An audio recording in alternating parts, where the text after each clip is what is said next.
Hi everyone, and welcome back to Planting for Wildlife.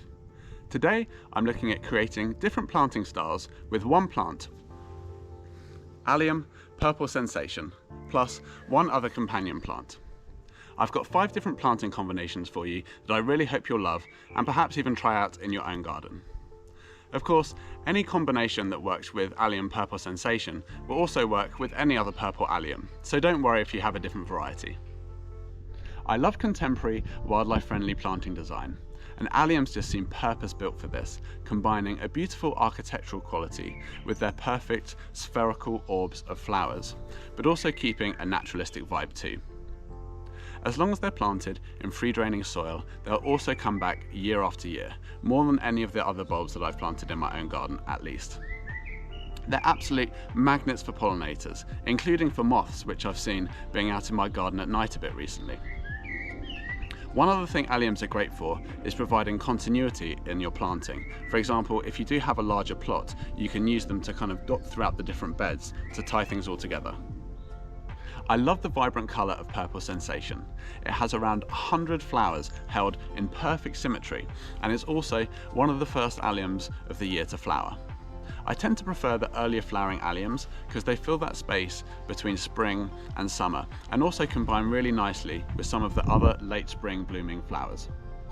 It's not the tallest allium at around 70 centimeters, but I think that puts it at a nice height with the other plants around it.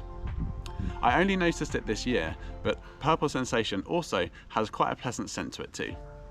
On to my top 5 companion plants, and we're going to start with Geum Totally Tangerine, with its beautiful, open, apricot coloured flowers that can last from May all the way through into the autumn. It's a great plant for pollinators, and if you cut the spent flower stems down to the ground, it should encourage strong repeat flowering. I really like the combination of cooler colours like purples and blues against warmer colours like oranges, so really combining alliums with any red or orange plant is going to give the same effect. Another perfect combination are steeper grasses, and this is a combination that I've used in the top sleeper bed in this garden. I really love the combination of the soft flowing grasses, especially if the wind's blowing a little bit.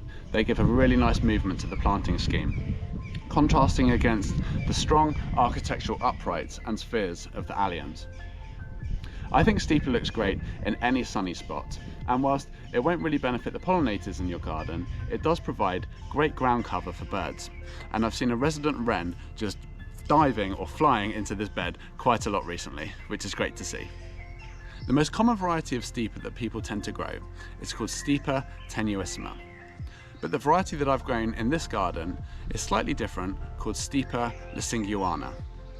It's a very similar plant, it just gets bigger and taller, up to 1 meter tall. I always try and add as much height as I can into my planting schemes, but because this grass does get bigger and wider, you just want to make sure that any alliums or iris planted around it are spaced out nicely so that they don't get swamped by the steeper growing around it. And it's the same for planting tulips near steeper too. All of the steeper I've grown in this garden is from seed, and I've always ended up with too many plants, which is a great sign. On to my next companion, which are Benton Iris. I absolutely love the full range of Benton Iris, which come in a stunning array of colours. I've built quite a good collection in this garden as well, mainly built up in containers over the years, and this first started when visiting the Beth Chatto Garden in Essex, UK. If there's one variety of Benton Iris that I think pairs beautifully with a purple allium though, it's definitely Benton Olive, which is a beautiful yellow coppery tone with a little splash of purple in there as well, which ties in beautifully with the purple from the allium. I'll do a separate video on Benton Iris at some point because they definitely deserve more time spent on them. But if you want a beautiful companion for your alliums, definitely check them out. Another really nice option is combining alliums with ferns to give a kind of lush woodland style to the planting. Something like shuttlecock fern should work really nicely here because it has really good height to it, a vibrant green colour, and can also take a lot of sun. I've actually got shuttlecock fern planted throughout the birch grove here, so if it wasn't such thick clay, I'd definitely consider putting alliums in there too. Whilst I think this combination works really nicely with a purple allium, personally I'd probably combine ferns with a white allium, something like Mount Everest, to give a really nice naturalistic feel. My final combination is cardoons. And whilst these won't be flowering at the same time as your alliums, the beautiful silvery foliage provides the perfect backdrop and contrast to the purple flowers in the springtime. They're also great for pollinators later on in the season, and the downy material they produce in the autumn is used by birds for nesting.